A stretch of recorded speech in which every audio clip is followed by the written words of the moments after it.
After mo ma-download boss, extract mo lang to. So ito na siya. Tapos install mo lang. Ito i-install ko. Install. Hintayin mo lang matapos.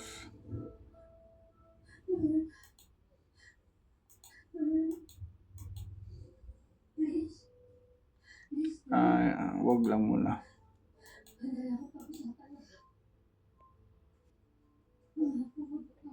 Finish. So, disable muna natin ang antivirus. Security. Up. Ayan na siya. Makulit. So, disable mo natin virus center protection. Disable natin lahat. Ito.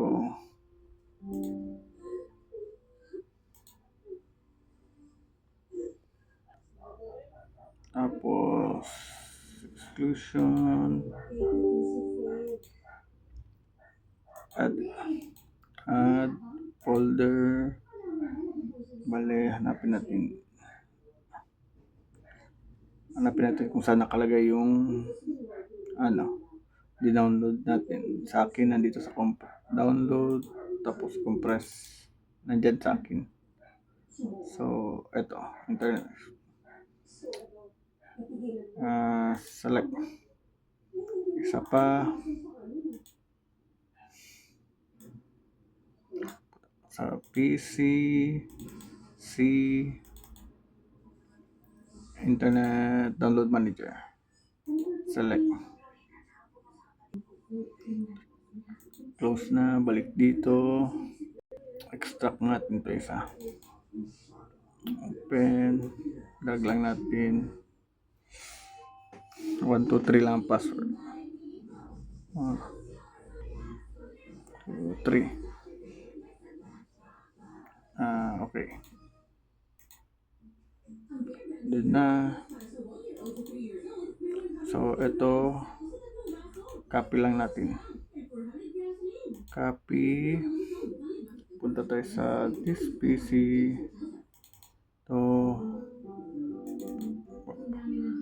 Explorer. Paste lang natin siya dito. Paste. Continue.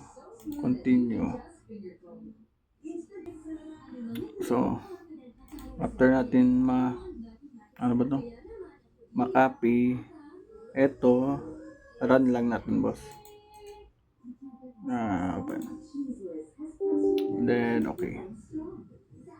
So, no lang. Tapos, update checker, IDM. So, okay na siya. So, check natin.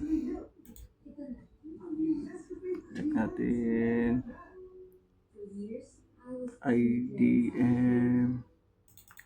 Run. Close. Registration. IDM is registered.